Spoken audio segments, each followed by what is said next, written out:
Warning, this podcast contains discussions of suicide, the end of the world, politics, swearing, fan fiction, riots, straight people, and epilogue. Viewer discretion is advised. And this podcast contains spoilers for Homestuck.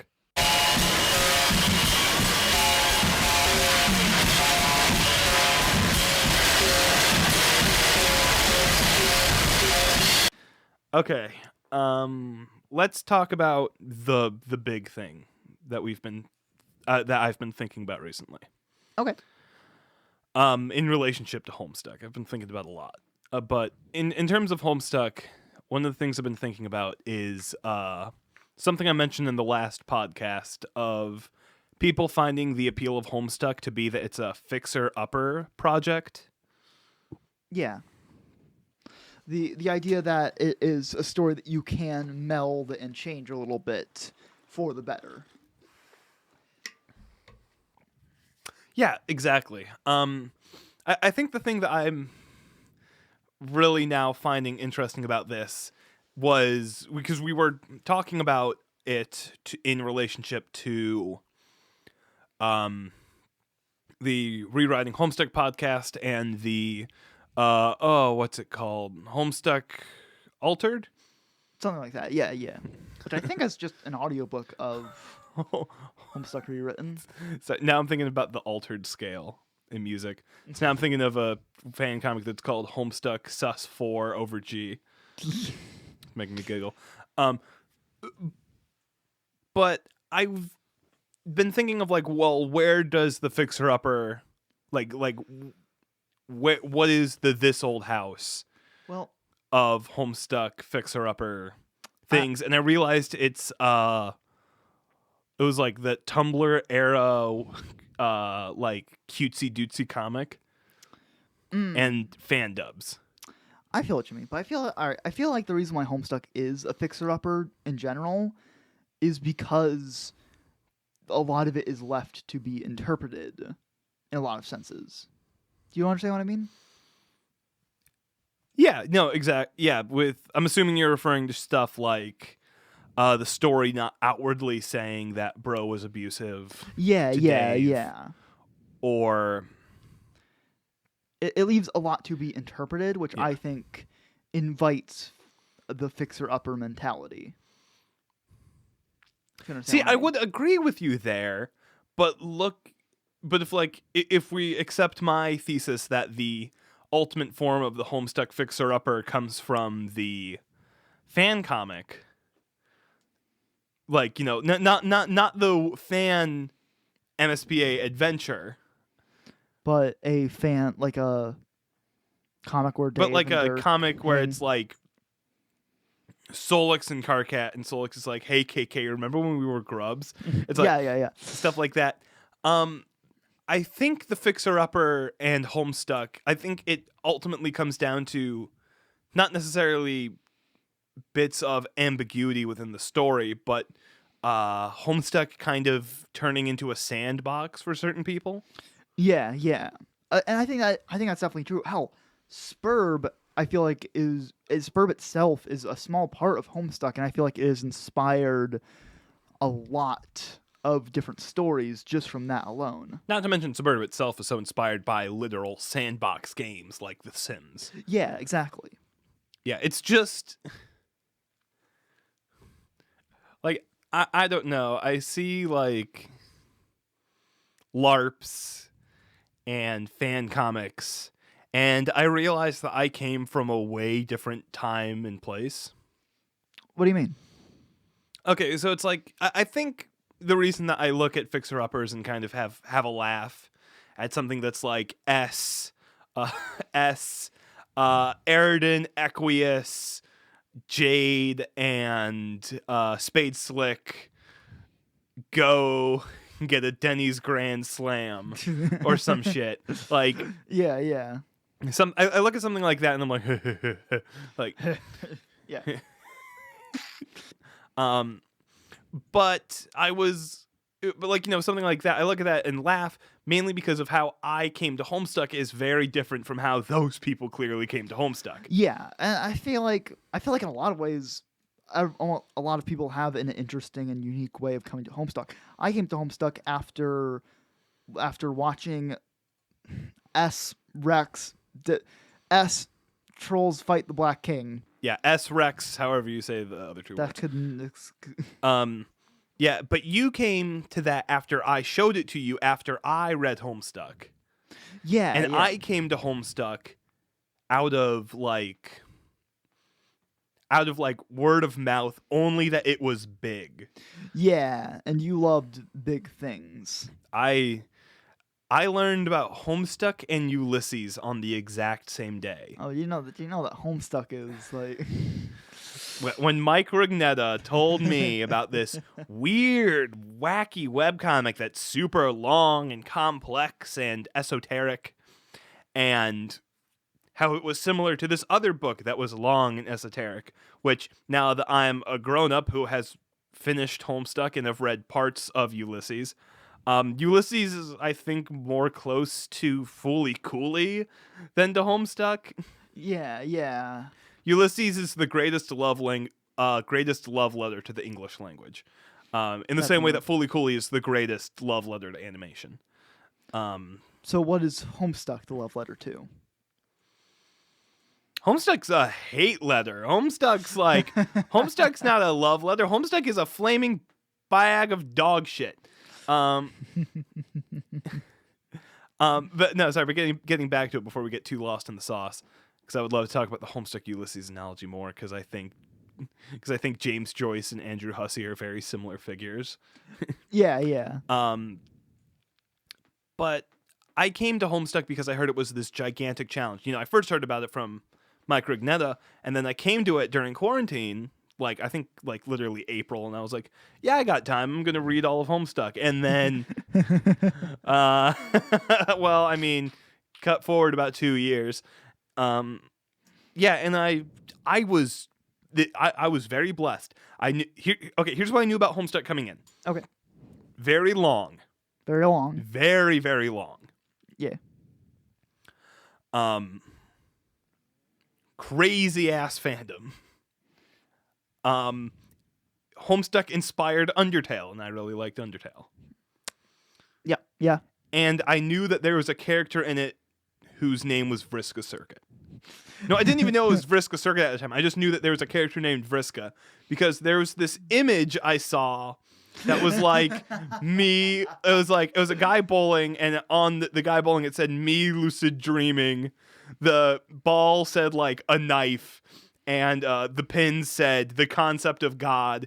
And then Vriska in her God tier hood was just standing next to him, and it was just labeled Vriska Circuit, and I was just Vriska, and I was like, oh, is that a Homestuck thing? So that's all I knew coming into Homestuck. So imagine my shock when I got farther in. May I just say, I think that meme is way funnier when you don't know who Vriska Circuit is. I think it's way funnier. That's just me, my unbridled hate of God. Vriska Circuit. I mean, yeah, it's at the time, it might as well have been the meme creator's OC. Yeah. So I just thought, so I came to Homestuck in a very serious mood because I heard it was giant and big and this gargantuan monster, and I'm like, oh, I can do this. I've read Infinite Jest. I've read the Bible. I can take on this beast. And you read the Bible? I've read parts. I've gotten about a fourth of the way through the Bible. Gotcha. And I've gotten halfway through Infinite Jest, but then I got busy and I didn't finish it. I should really finish Infinite Jest. Infinite Jest is good. And I would love to do a Infinite Jest episode when I finish it. That's just me explaining Infinite Jest to you, because you ain't reading that shit. Oh, God, no. I also do see Infinite Jest holding up one of your speakers right now. So can I just say, okay, real quick, before I get back to my point, one of my speakers is held up by a compilation of Lenin's texts, a copy of Infinite Jest, and a copy of Moby Dick. And my other one is Leviathan by Thomas Hobbes, Catch-22, and a compilation of philosophical texts about aesthetics from the Western canon. So That's what I have lifting up my speaker. So I read online now, so all my physical books are just used to prop shit up. Yeah. My mirror There's my proof of mirror that. has a compilation of poetry compiled by Harold Bloom, the selected prison notebook statements from Antonio Gramsci, and the complete works of William Shakespeare. So This is yeah, a big ass book with William Shakespeare. You could, oh yeah, that book's thick as fuck. yeah. Yeah. So I read a lot, and I came to Homestuck as a very critical person, as somebody who likes reading, who likes big books, who likes thinking about big books and treating stuff seriously. And very quickly, Homestuck kind of broke down my ideas that like this is a serious story. Oh, what broke that down? What broke that down, Ish? I broke that down. I don't know, maybe like the first conversation between two characters being about little monsters starring Howie Mandel. Like, Well, I was gonna say it was the time when John was told to shit on his desk, and John said no, but what if though? there's a lot of dumb stuff in Homestuck. I realized immediately that like all the seriousness that I had in my head, I was like, okay, let's tone that down a little bit. And of course, it Gotcha. came back later on in stuff like Act 5, Act 2, where I was genuinely like, oh no, genuinely scared when I was like, oh no, that's Beck Noir. Yeah. Yeah, I'm the guy in the movie theater that's like, watch out! The murderer's there! Rose! Rose, To be fair, that could be said at any point in Homestuck, just Rose! Rose, especially when she pretended to be pregnant with Dave. Dave, I'm gonna eat your baby. Reading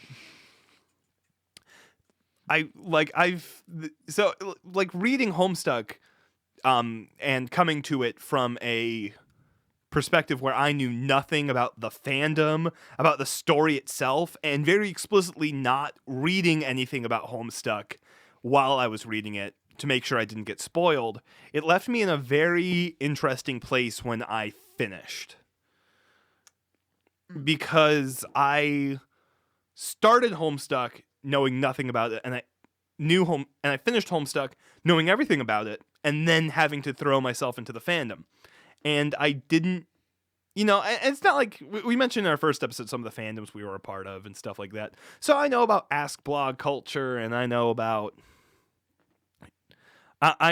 like fan fiction and shit like that. Yeah. And I knew that there was a lot because I knew Homestuck was giant back in the day. But like just looking at this stuff, I was like, this is a much more different culture than what I went into. Because even though I don't think Homestuck is as serious as my first, as my uninitiated mind thought, I still think Homestuck is.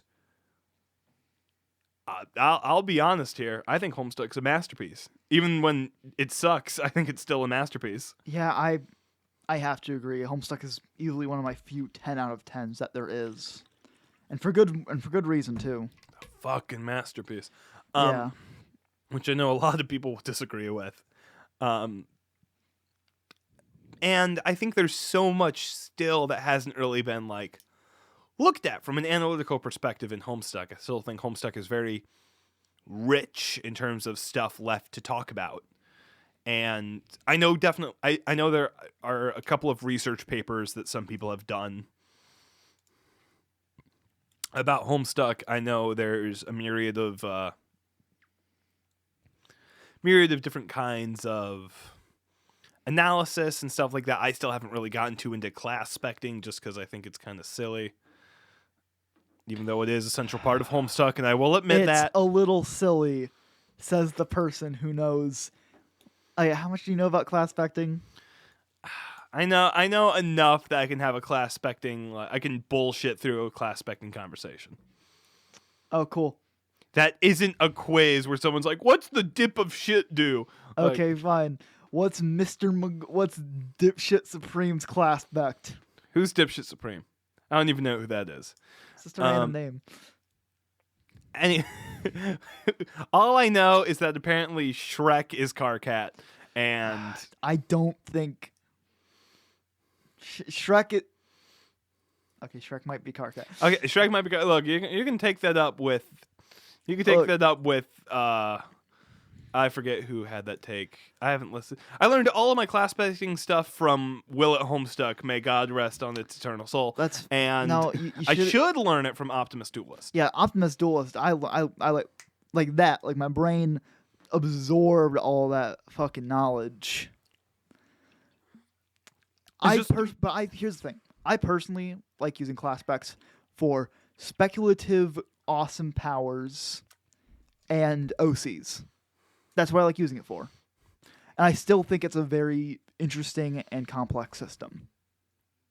And I just think that, like, when you're analyzing, I don't know, it's just like when I look at Homestuck, I remember I was reading it and I was like, I wonder if anyone's done a religious analysis of Homestuck. And I know apparently Fridge Stuck has done some Catholic analysis.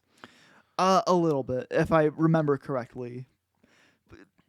And but at the same time I was like, I wonder, like, I'm still amazed. I haven't seen any like transhumanist critiques or transhumanist analysis of Homestuck or accelerationist stuff. Like, I feel like some left accelerationists could really sink their teeth into Homestuck, even if Homestuck goes into such weird territories later on. Definitely. Yeah, and I'm just like, okay, so when I look at the fandom, I'm sure as hell going to find some people that are analytically minded, and I'm going to be able to, like, really get a deeper sense of appreciation for Homestuck. And maybe it's part of my disappointment that I didn't find that I laugh at stuff like LARPers and... Well, no, sorry, I'm not... That makes it sound like I'm bullying. LARPers are dope. Yeah, you laugh at them. Like how you laughed at the one frame, not the frame, like the few seconds of Gamzee walking into a room for an entire night. It was so funny. It was admittedly pretty No, funny. no, because it's I don't remember which channel this is, and honestly, the people that did it might be like embarrassed from it. So you'll have to find this video. I won't provide a link. Yeah. I left it all for you on the Grand Line. Get there.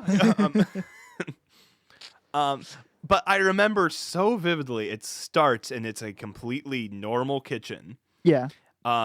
With a door. The door is open, but it's lit, so you can't really see anything. Yeah, but it's lit as so that like the door casts such a shadow that you couldn't see anything until something comes out, and the thing that comes out is some Murdoch. chick dressed up like Gamzee, just goes honk honk, and I'm like. And Ish was I'm screaming. I'm screaming because I'm like, did I sleep through this and then come to you at like 6 a.m. Like, bro, what the hell are you? I sent it to you instantly, and I said Gamzee's coming through. Like, and I was like screaming. I don't know why it was so fun. I think it's just the idea of like being in a room and like all of a sudden Gamzee shows up and it's like, hey, bro, and he's talking in that super gravelly voice, and it's like, what's up? And I'm like, what the fuck? And it's like, and it's just like, and it's also other stuff like that where a lot of the intrigue that people seem to have towards Homestuck when I was getting into the fandom. When I was doing my archaeology, digging through the lost great city of Homestuck fandom, it was a lot of stuff like where it's like, okay, so this character has about like 3 paragraphs to his name. Name that character. That character. And it didn't turn into This Old House anymore. Mm-hmm. Like, This Old House fixer-uppers is like the, it's like rewriting Homestuck and stuff like that. This legitimately felt like a sandbox. It felt like Gary's Mod. Like, it was, we're going to create something out of this character that's going to make it completely new. Maybe better, mind you, but just something completely new. So, like, the stuff I saw with Cronus and Equius and a lot of the Dancestors that gave them more depth, which is dope, mind you. Depth is cool. Dope. What about deepness with like the felt and stuff like that? Like, how do you feel about? Honestly, here's the thing though. I don't know how much depth they put into the felt in a lot of things. I haven't read any like felt fan fictions or intermission fanfics. The most I know is that they just made them gay, which is dope. being gay is dope. Being gay owns. Tim Rogers Doom shotgun sound effect here. Bingo. Bingo. But no, I've just been thinking about this. I'm cool with the felt. I like the felt. Giving them more character. You do. Are you sure? I've learned to be okay with it. I don't know. It's not my thing. It's not my thing. Look, when I want to like talk deep about Homestuck, I want to talk about the themes of the apocalypse. I want to talk about the alienation that characters feel towards their world that makes them okay with the apocalypse happening. I want to talk about the psychological struggles that different characters go through. I want to talk about the accelerationist analysis of Homestuck, which is, I might as well just make that a fucking lecture, like, because that's very in depth, and I would love to have a good excuse to reread like Reza Negrestani or Mark Fisher. But for some weird reason, man, it's like, okay, let's talk deep about Homestuck. Who's gay, who isn't? Okay, but like, who is gay? Name one straight character in Homestuck. Go. John Egbert. Wrong. She's a lesbian. June Egbert is a lesbian, though. June Egbert's a silly little lesbian. That's the thing. Like, I don't want that to be like, oh man, fandom dumb, fandom big and stupid and dumb, and only cares about gay people. Gay people. Oh, fandom doesn't want to read Hegel. Like, fandom's not fandom. Hey, fandom, where's your Heidegger compilation? Like, no. Fandom. Hey, fandom. No, it's not like that at all. Honestly, controversial opinion, June Egbert owns. That's not even close. It's not even close to controversial. I like June. She's cute. I also like June. She's cute. I like June the ex Nepeta. Come at me. Come at me. Please. I want to talk about it. But 1 second. Minecraft potion drink sound. Now you have swiftness. Like, just because the fandom's not I should also state something. I'm literally going to school for a philosophy degree. This is very true. I'm on my last semester of college, and I'm going to get a bachelor's in philosophy. So perhaps you have a bias. So perhaps I have a bias. Now, for all we know, the person that's out there running the Ask blog for Gooey Bottom Boy Cronus is getting a degree in gay? Is getting a degree in being gay. Which is my minor. But it's gonna be my major. So of course I'm coming here with a fucking bias. Like, yeah. And even more, like I said last time, when I jokingly said that there has to be a Homestuck Xenakis. What's a Xenakis? You don't know about Xenakis? No. Okay. For people that aren't hip, I'm gonna just play Xenakis music for the in the pod. Oh, okay. I'll pretend like I just heard it. Oh, Xenakis. Yeah, you know what? Or are you actually gonna play it? Yeah, I'm actually just gonna play it. Fuck it. All right, cool. That owns. It's not that Homestuck needs a Xenakis. It's that I think it'd be pretty funny if Homestuck had a Xenakis. Like a Xenakis music person, in a sense. Yeah, just like, I don't know. It's like I haven't seen anyone within the Homestuck scene that's like incredibly avant-garde. If that makes any sense. I think I can find somebody who would be incredibly avant-garde. And as I say this, my fingers. The girl reading this. No, it's not that. It's not that the fandom needs Xenakis or Hegel or anything like that. It's just I'd like that. I can understand that because I like Xenakis and I like Hegel. Well, actually, I don't know. I'm more of a Deleuze guy personally. But I like Deleuze. I like Negrestani. I like Mark Fisher. I like Marx. I like Spinoza. I love Spinoza. Load up the Spinoza fan cam, please. You're a woman. Womanizer. Womanizer. So no, I just thought that was funny. That like when I came to the fandom and I was like, everyone's gonna be thinking about this as deeply as I was while it came out, right? And it's just like, and it's like Kankri being like, oh, why are there black pieces in checkers? Like, yeah, All right, yeah, true. something silly like that. Yeah. I had something else I wanted to talk about, but now I can't remember. Did I write it down? I'm gonna see if I wrote it down. Stall for me excuse me while I whip this out. But yeah, so Womanizer. generally, I don't know. Something that I heard that you talk about a lot sometimes is how class specs are just zodiacs. At least you used to talk about it like this. Yeah, But and then I reread Homestuck and saw the scene with failed timeline Calliope and Jade, and I was like, Perhaps there's more to this. Yeah. I just think class specs are genuinely really cool. class specs. Own. Bingo. Um, Cut out all these bits, but yeah, no, I think class specs do, and there's a lot of fan comics and fan adventures that talk a lot more about this and expand on it, about the idea about how the entire world of Paradox Space is made of the 12 class aspects. Shit. And a hero title is simply the way that they channel a certain class spect. You know, I just came here to have fun, and I'm honestly feeling really attacked right now. Good. You know, I just came here to have fun, and You're feeling really attacked. It's because I'm attacking you. Put them up. fuck, I can't think of what I wanted to say now.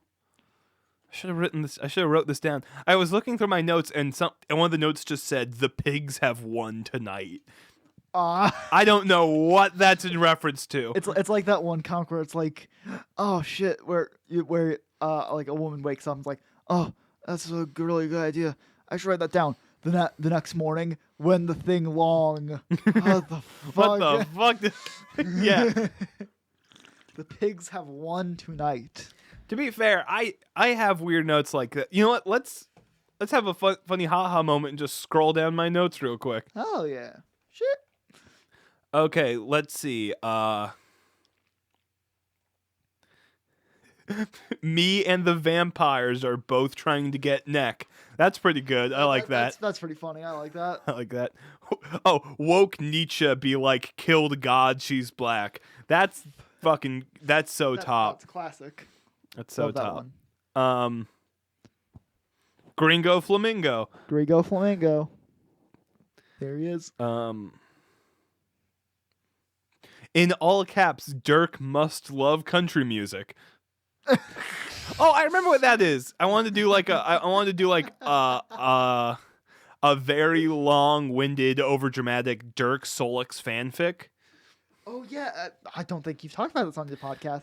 Your love of the ship that I like to call Cool Glasses Club of Dirk X Solix. I love Dirk X Solix. That's really cool. That's my like. That's your OTP. That's my whack ship. Like yeah. Like I'm very like, you know, I have very vanilla ship tastes. Yeah. Where it's like, you know, I'm like Dave Cat, awesome. Vriska Terezi, awesome. In fact, more than awesome. It's one of the best parts of Homestuck to me. You want to be my girl best friend. That's what they said when they hugged at the end of S Terezi, remember. Yeah, so I have like very boring shipping opinions, except for I love Dirk Solix with all of my heart because it's at the very least the way that I see Solix is somebody that genuinely means well but will just get too overwhelmed and angry and snap out and do bad things like blow up his friends' computers. Yeah. Not to mention, I like this character has to live with the guilt of ending the world and stuff like that. It makes Solix a very interesting character and one that I really like a lot. And Dirk is Is it bad that I found Dirk to be one of the more relatable characters in Homestuck? Depends. In Homestuck or in Epilogue? In Homestuck. That's all right. But if it went to Epilogue, ooh.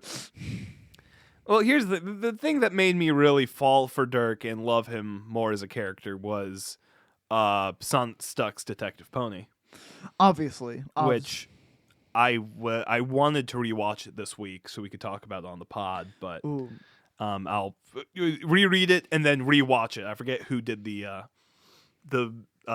film adaptation. Yeah, they kind of murdered. I've never have actually read it, but I heard that's because like halfway through it turns like to German or Russian. No, well, no. The funnier, no, it doesn't like all the way turn into that. But there is just But they do talk about Dostoevsky novels in the original, like, and they're talking about it in Cyrillic. So I have no clue which one they're talking about because I don't speak Russian or I don't read Russian. I don't even read the Cyrillic alphabet, so I'm just like, like, Gotcha. I've read Notes from Underground, and I've also read Brothers Karamazov. Yeah, see, I can't speak Russian at all. I butchered that last name. So it's like, I think they're talking about brothers here. I think so I'm like just trying to like piece shit together, which I thought was, which was fun in its own way. But I think that fan fiction really captures Dirk in a way better than any other piece of Homestuck media, including Homestuck proper, could. It's that Dirk is this guy that hides behind 7 layers of incredibly well-meaning irony, but still has difficulty actually expressing any genuine human emotions. Yeah. And how scared he is to be real and genuinely talk about something, and instead how easy it is for him to just, live in Derrida quotes and stuff like that. And, okay, no, I promised I will rewatch and reread Detective Pony before I talk about it. And also reread Plato's Pharmacy, which I only read once. Ooh. So, no, it's only like 20 pages. Gotcha. It's 20 pages, but it is Derrida, and Derrida is fucking... Oh, Confusing. God. No, Derrida is just one of those guys that's just very difficult to read and will often have, like he'll have, like, some powerful points, but you get it, like, 1 per 10 pages. So, Got and he's very confusing. Maybe if I read French, I would get him better. But anyways, I like these two together because Dirk is somebody who's finds it very hard to trust people, but genuinely loves people. And who tries his hardest to be the best for other people, but doesn't know what the best really is or what that other person considers the best. So I don't know, but like something about that combo of somebody who is just very easy to anger and depressed, and somebody who is quick to love, also depressed, and doesn't really know what the best thing to do is. Something about that works really well. So I wrote a little bit of this Homestuck fan fiction. I deleted it instantly because it was really fucking cringe, where I basically made Solix a self-insert version of myself when I first started getting into Deleuze. Mm-hmm. Like I think that was like my first read of Anti-Oedipus. Gotcha. And I was going to make Dirk this kind of more Nick Landish character. Just like someone that's like, oh, we're going to blast off into cyberspace. But I very explicitly made Dirk a guy with a country accent. Yeah. Like, he has a Texan accent, and I think I made him quote a town Van Zandt record. I forget what song it was. There's a lot of town music that I really, really fucking like. Yeah, I remember I wrote chapter 1 and I was like, maybe I'll leave this up, and I reread it. I was like, no, take it down instantly. Yeah, I'm not a good fiction writer. I'm not a good fiction writer, and I don't really want to get better. Yeah. I have like one good idea for a fan fiction. Oh, what is it?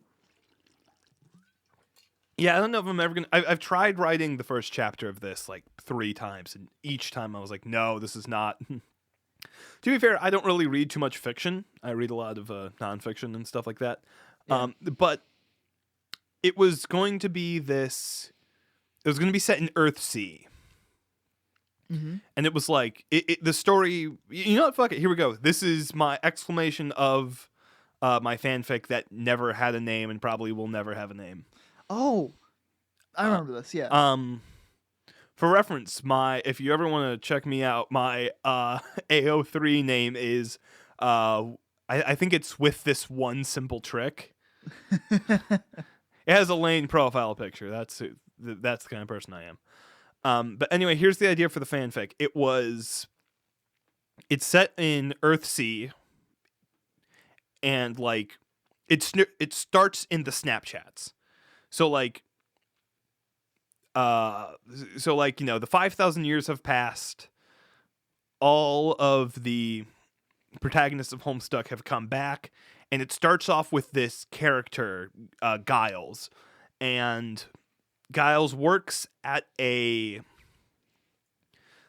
university that has a satellite that picks up different kinds of servers that are in Paradox space. Yeah. So like that one. So like the log that Rose put into space, Mm-hmm. like that Kanaya was able to find.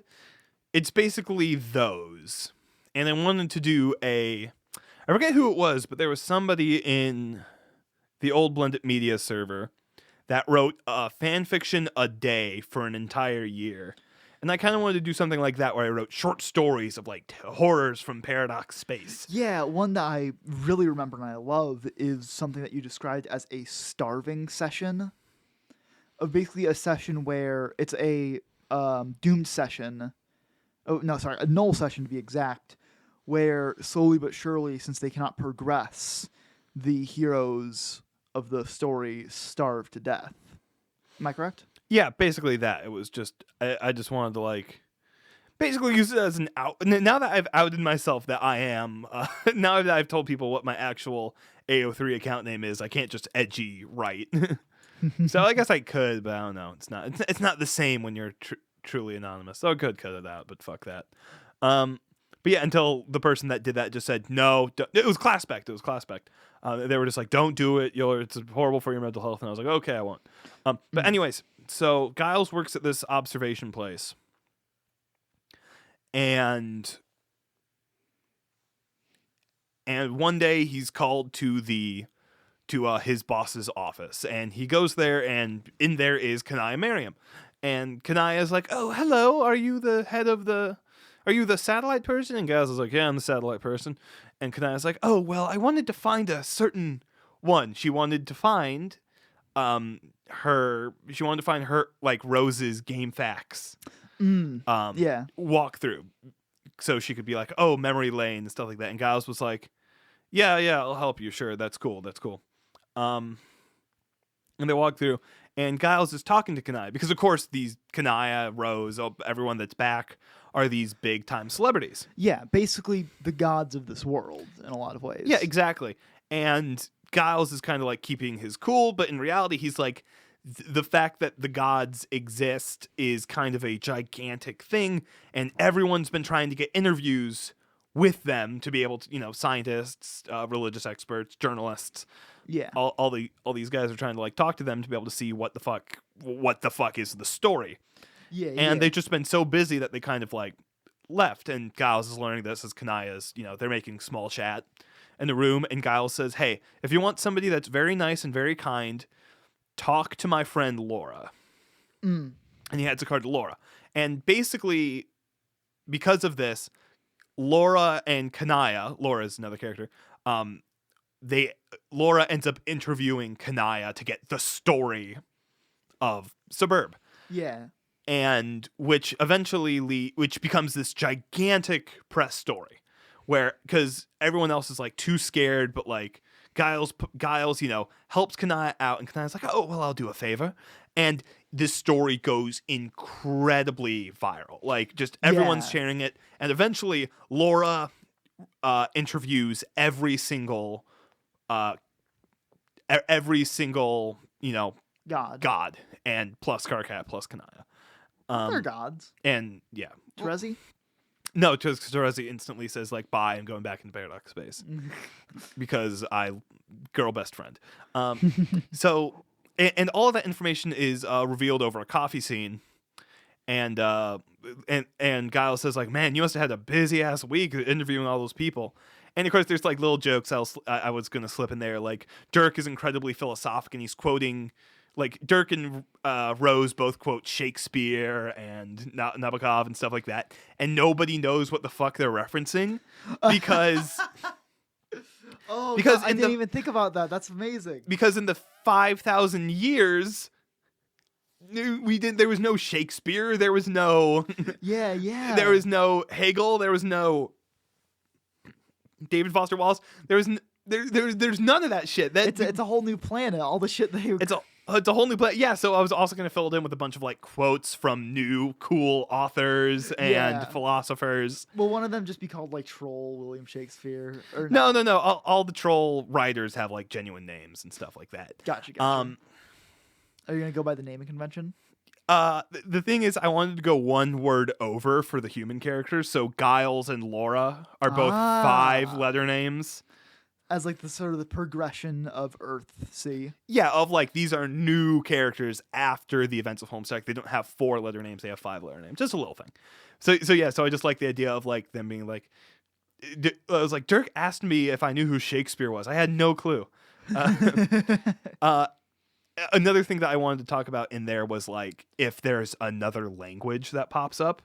Yeah. Because I find it so funny that everyone in Earthsea still speaks English. I also find it funny that how long were they gone? 5,000 years? 5,000 years, yeah.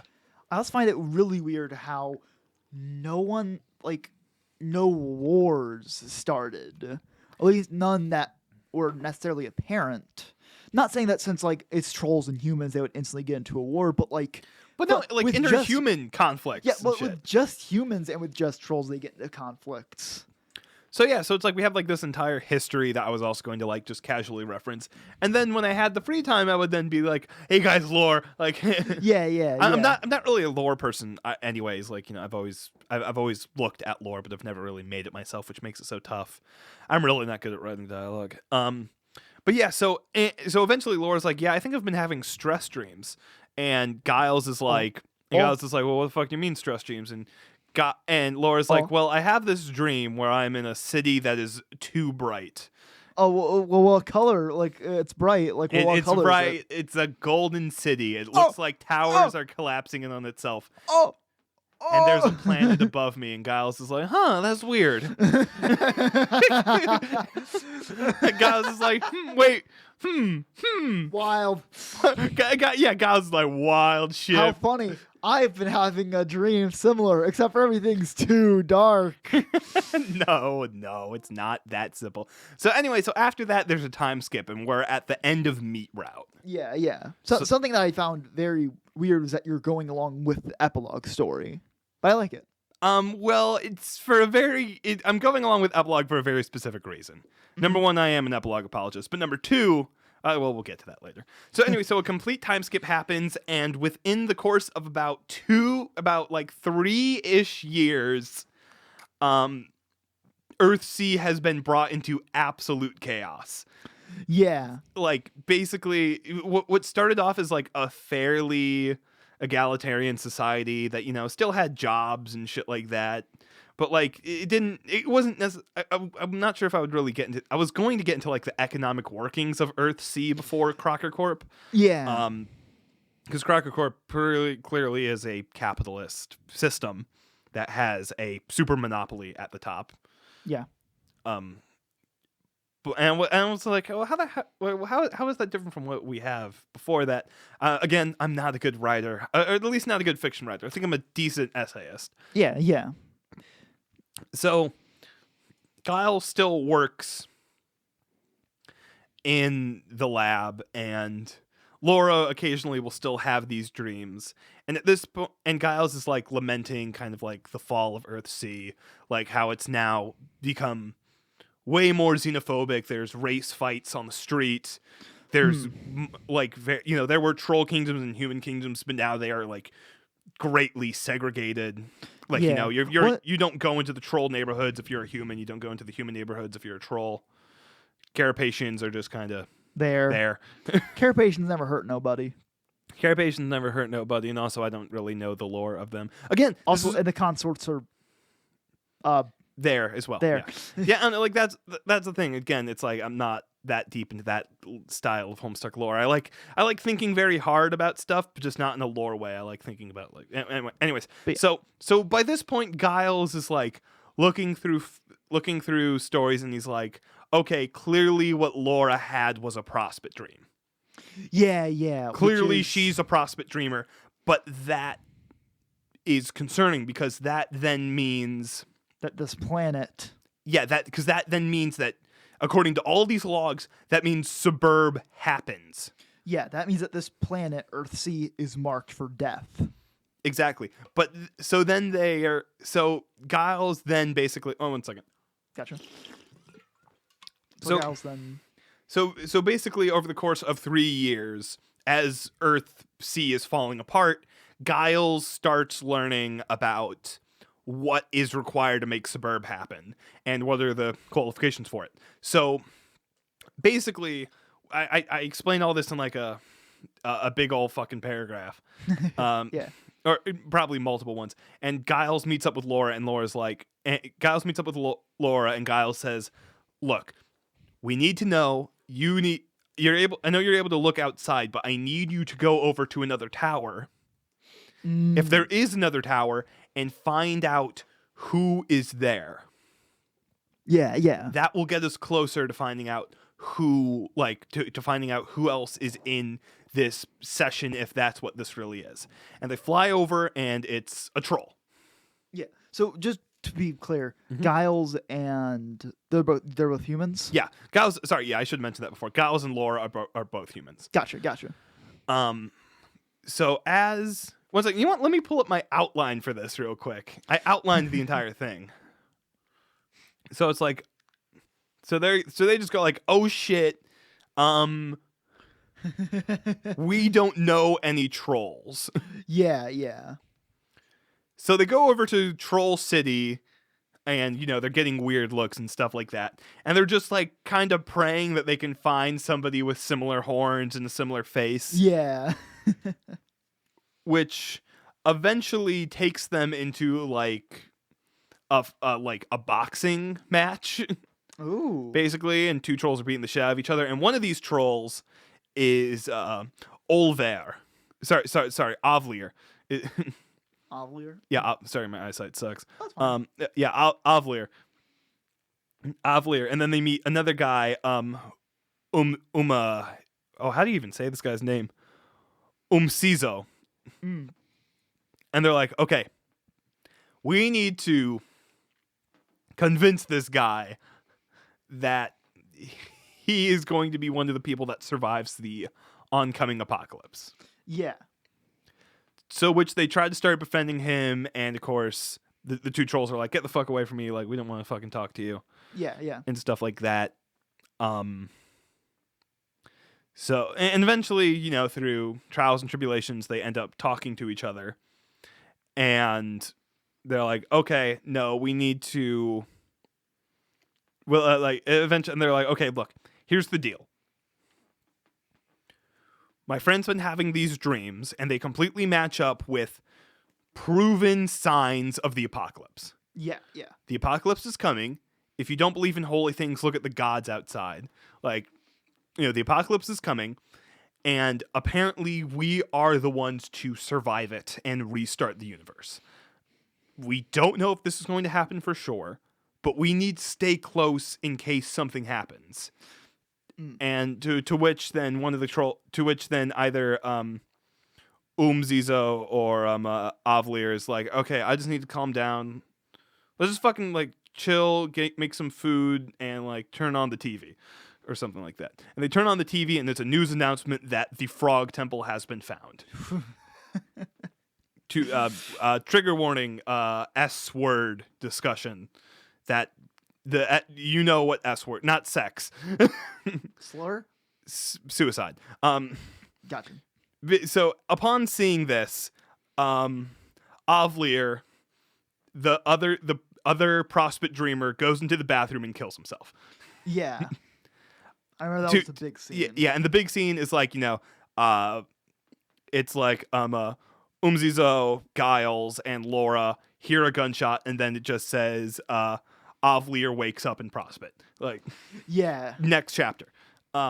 So anyways, then I assigned an entire chapter to freaking out. An entire chapter to just, oh my god, it's real now. It's real. It's happening. It's happening. And coming down to the thing of like, okay, if the apocalypse is happening, we need to make sure that we have the game code for Suburb. Because clearly, Jane is not going to want that to fall into someone else's hands. Yeah, yeah. So we need to make sure that we can secure the game code and start the apocalypse and restart the universe. It's just like, at this point, it's like complete abandonment of the rest of society. We just need to make sure that we live to the end. Yeah. And then there's a very tense chapter. I promise if I was a better writer, I would make this happen. Somebody steal this. Somebody steal this and make this happen. I really did want to make like a lot of cool fan art for it, but I don't know. You'd get fan art if you made it from some girl. Yeah. That's the thing. I just don't know what Umza looks like, or like. Well, neither do I. Yeah, I don't even know their blood cast, or their horns, or. Again, yeah, if I was a writer, or their dick size. See, I didn't really get this far. Yeah. So tense chapter where it's rushing the Frog Temple, avoiding all these guards, and going in and trying to code the game as soon as whoever infiltrates sends the code to Giles. That person dies. Giles dies? No, Giles doesn't die, but the person that invaded the Frog Temple dies. It's not Giles going in. It might be either. It'll probably be Umzizo. So they do that. They decode the game. The end of the world happens, and then they enter the game, and then the sequel book would happen, which would then be some wacky suburban adventures. So that's. And literally, here's how much I got of this fic. It just says, Giles heard a knock on the door. That's as far as I got. Again, I am not. I'm an essayist, and even then, I think I'm pretty weak. I feel like I'm only now getting good. There's a joke that Tim Rogers had during the start of Action Button, where his YouTube channel, where he would say that the next Action Button video will be the real first video. That's how I feel with my essays. But yeah, so that's like my silly little fanfic story. Somebody please write it. and then at Ishmael. Yeah, then at me and be like, hey, I wrote this. And at me as well, and I'll go, cool, and I'll draw some shitty fan art for you. Yeah, just some it was just going to be something fun. I do remember that a lot of it was trying to see the individuals of Earthsea. That's the other thing. Yeah, just like giving Earthsea more flavor than like we see so little of Earthsea, and I think it's a genuinely like cool place. Yeah, like I think it's criminal that in Epilogue we don't get to see what the day-to-day life of a troll or a human is like. Yeah, exactly. It's like there's so much in like there's clearly so much in Epilogue that's happening outside. Like clearly there are individuals being greatly affected by Crocker Corp existing. Exactly. And stuff like that. And we kind of see it in Beyond Canon, but like never too greatly. It's always about the lead cast. Yeah, that's expected, but I find it unexpected that they could like sit down somewhere without people going up to them. Since like they're above the idea of a celebrity. They are literal gods who created the earth that they stand on right now. That's gotta be more popular than like a celebrity. Yeah, and like the biggest thing in Beyond Canon, at least that I can remember, is like a museum. Yeah.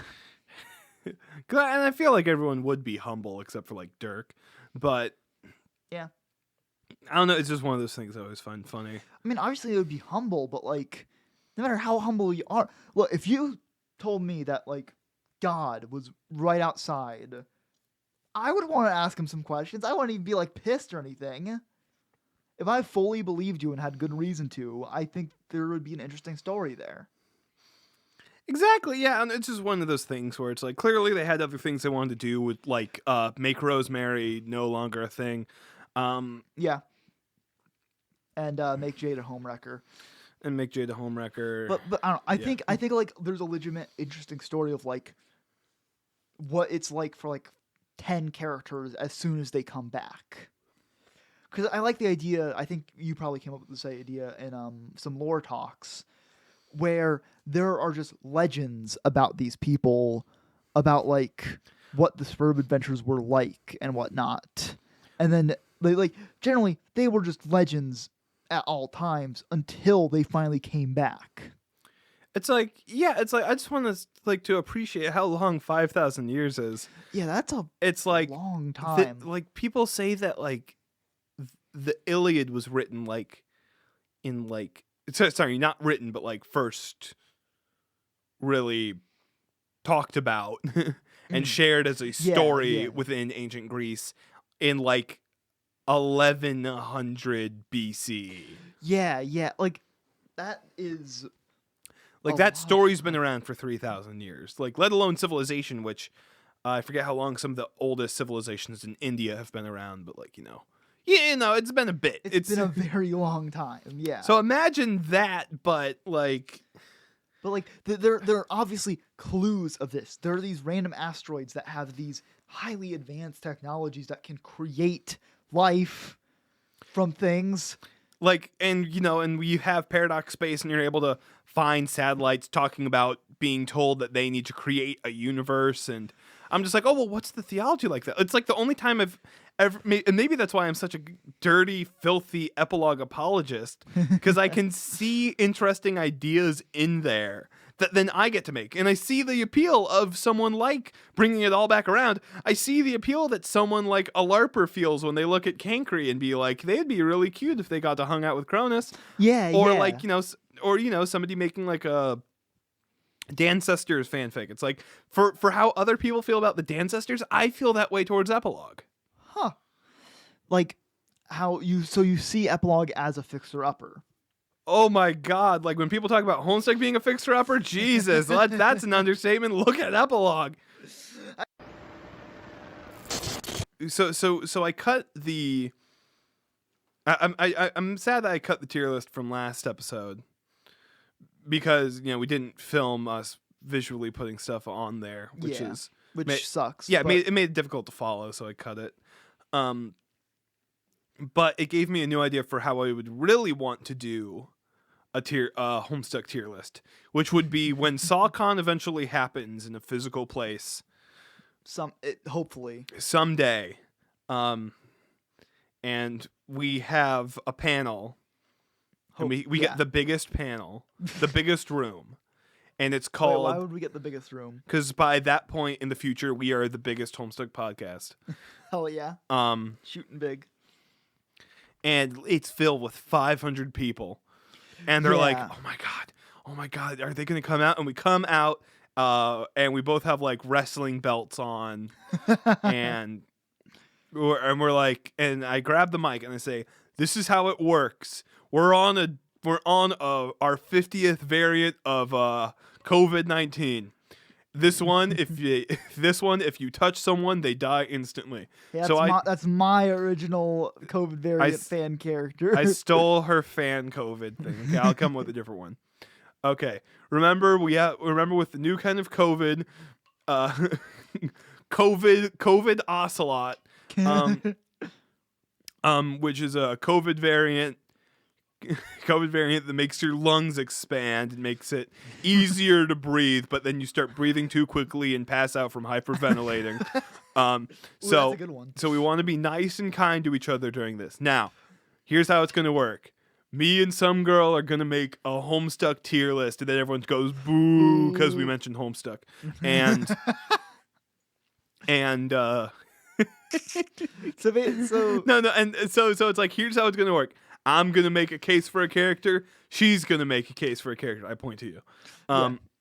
And then we will decide based on what you guys think. Yeah, based on like the screams of the audience where a certain character goes. So we'll go like Carcat Vantaz, and we'll just hear a mix of like screams of S and F, basically. Yeah, so until it gets to characters like the mayor, where everyone will be screaming S. Yeah, so it's basically going to be like the panel's going to go on for 4 hours. Oh yeah, we're gonna book that room's gonna be booked for a while. It's going to be the main event because we're gonna be using. I'm sorry, but Crow's going to be like, "Oh my God, this is the best thing you've ever come up with, Ishmael." I rate it 5 stars on Apple Store. It's so funny, and I will give you the grand hall for 4 hours of the last day here, and it's everyone in there just. Like, I just it's I hit a button and up pops a picture of Dirk Strider and and you can hear through the entire convention hall people screaming letters. It sounds like a demented kindergartner's.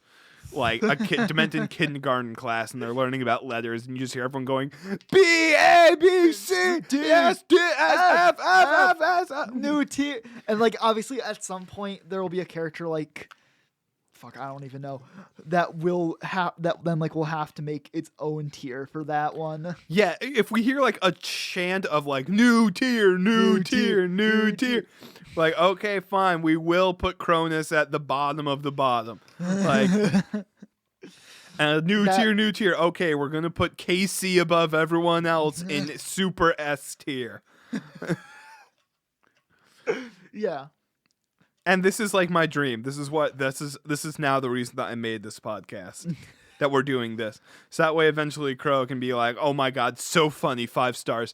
And we get to have a bunch of ravenous Homestuck fans start a mosh pit because I didn't put John in B tier. I can't wait for the mosh pits to start.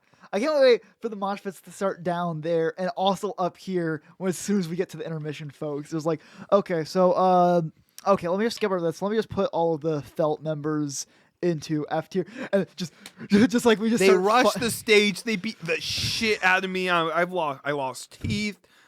and here's the thing: I'm a part of that group. I join in. Hey, you join in. You're also curb stamping me, and while you're at it, while you're moving stuff around, you move Rose from A tier to A minus tier, and you just get the shit kicked out of you. I just get demolished. There's like 2 ends to this. The good end where everyone like learns like, oh yeah, that makes sense, and the better end where we all die. Where we all get burp stopped. You know the burning, destroyed, closed curtain at the end of S Cascade? Yeah. That's what it's gonna look like. That's what Crow's going to put over us at the end of all that. Yeah. When it's like we're leaving the stage because we insinuated a riot that made everyone else uncomfortable. Crow's gonna close the curtains and it's gonna be torn up fire. Yeah, there's also a gear behind it. Like, it's just gonna be. That's why I'm doing this podcast, so I can have this awesome interactive thing. And if I have to do it on Discord, I'll do it on Discord. Could you imagine all the... We gotta do this. We have to do it now. No. We have to do it now. So we get like got to do it. 300, just like 200 people in a Discord call. Oh my God. What do you mean 200? Dude, 50 people in a Discord call is going to be hectic as fuck. We just mute them and unmute them when it's like, okay, we'll get one of our friends to be an admin. And just like, okay, so like mute everyone here and then yeah, no, it's just and like, okay, polls are now open. And you can just hear Discord. Discord is crying. Like, just like, please, why are you doing this? And meanwhile, someone whose name is like Solix could get it, TBH, is just going, B! Oh, that's a nice spike in the audio. It's just going, B! but we can, but we can hear Doc Scratch throwing it in a circle, just going ass, ass, ass, and meanwhile you and me are just like looking at each other, dying because like someone's throat's going to be hurting tomorrow morning because they're really standing up for Nepeta, and like normal Lay's bag of potato chips is just fucking. You can hear them just screaming at the top of their lungs, "New tier F!" New tier F! All of this over like fucking Crab Dad. And then like meanwhile the next panel like immediately under us is like it's like the zine making process, how to go from nothing to beloved fan creation. And it's like a bunch of people that have been in the fucking Homestuck scene for like nearly a decade. They're super knowledgeable about the fandom and like working with people and collaborating, and it's like, hey, I know you guys really want to make projects and get to know people. Here's how you do it. Here's how you make sure it comes out great. You want this to be good, so here's how you format PDFs.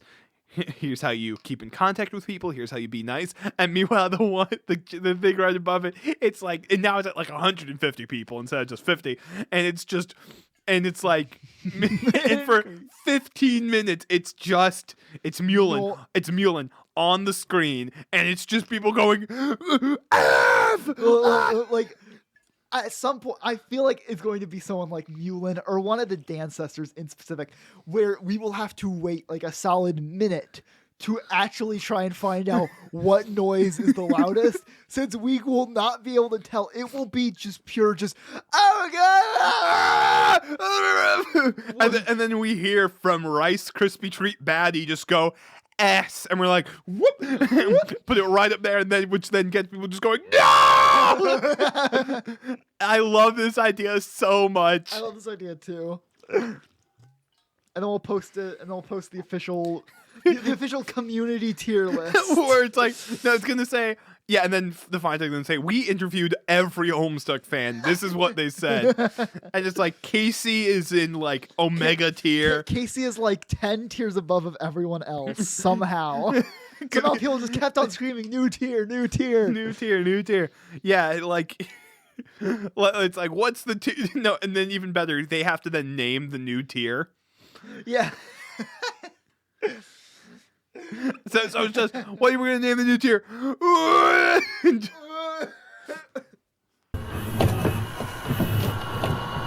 Hopefully as I do voice training, I swear I'll do it. I'll do it right around when I learn to animate. What? Sorry, when I hear voice training, I just imagine fighting game training. So I'm imagining you in the lab, like, doing combos. Yeah, talking like a girl is just... having a girly voice is very similar to doing pretzel motions. Trying to pass be like, show Evo moment 37. Oh, shit. Yeah, no. But yeah. And obviously being autistic and ADHD doesn't really help all the time. Yeah, I mean, we've talked about this before, where it's like, and I feel like being autistic influences everything I do. It's like every thought I have is an autistic thought. Well, yeah, because every thought you have is a Ishmael thought. Yeah, exactly. It's like that, but also on like, it's like on a more deep level. It's not that like me being me is like influencing everything that I do. It's more like the autism influences me, which influences everything that I do. It's like every thought I have is an autistic thought because I'm an autistic person and autism has colored my life in such a way. In the same way that every thought I have is a pan thought. Exactly. I feel like that's I would say oversimplification, but I think it's more beautiful than that. Like that makes it sound like it's a curse. It does. Since I think it's not a curse. I like being autistic. Yeah, I believe you did say at some point that you're in the war of autism on the side of autism. I am on the side of autism in the war on autism.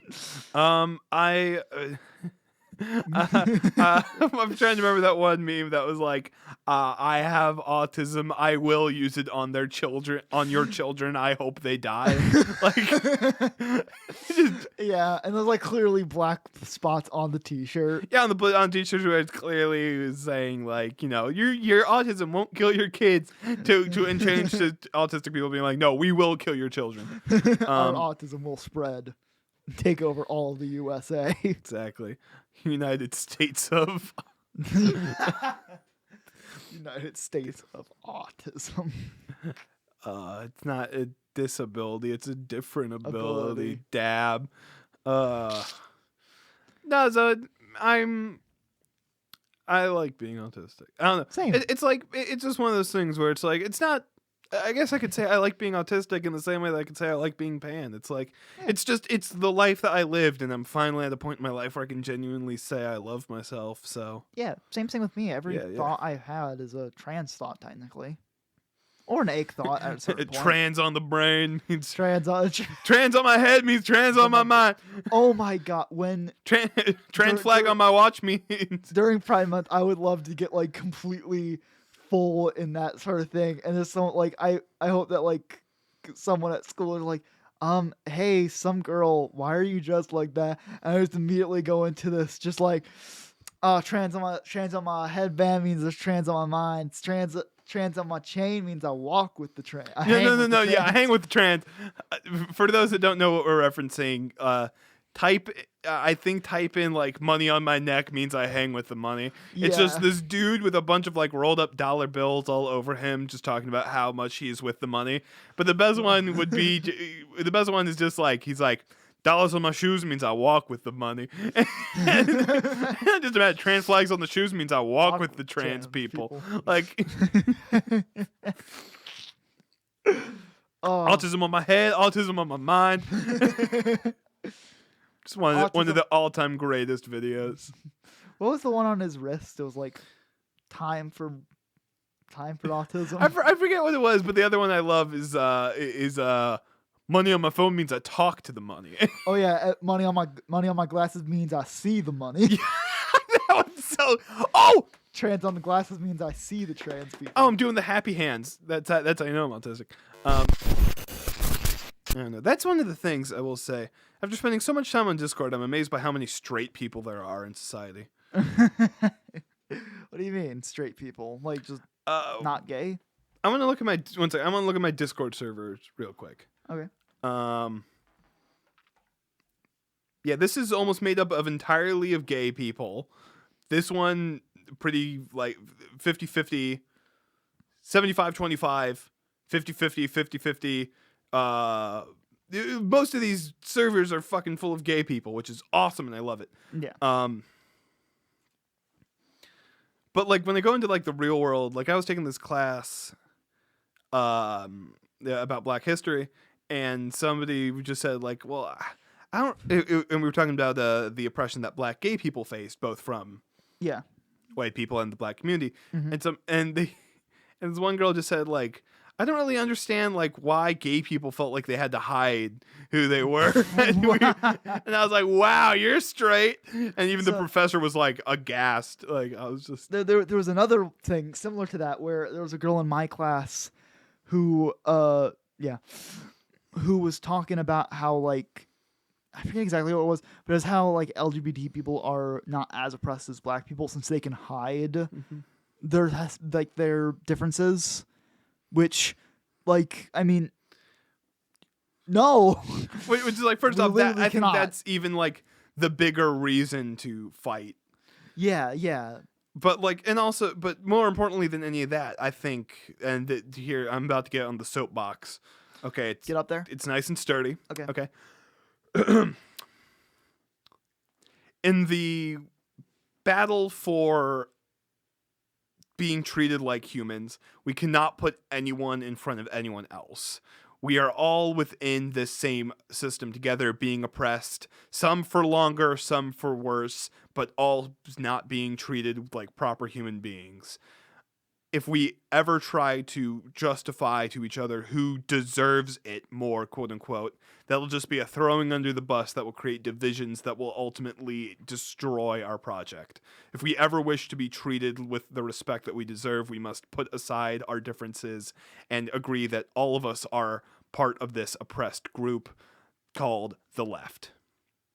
Rather than this weird thing where it's like, well, actually, for 400 years we've been oppressed, and then another group's like, oh, you think 400 years is long? Try from the beginning of time. Oh, you think that's bad? Like, that's gonna get us fucking nowhere. We just need to stick as a group and agree with each other about one thing, that we deserve respect. There we go. That's my fucking pinko commie bastard shit. Come down from the soapbox. Oh yeah, soapbox. Okay, done. here. All right. Be careful. Careful. Oh no! I tripped.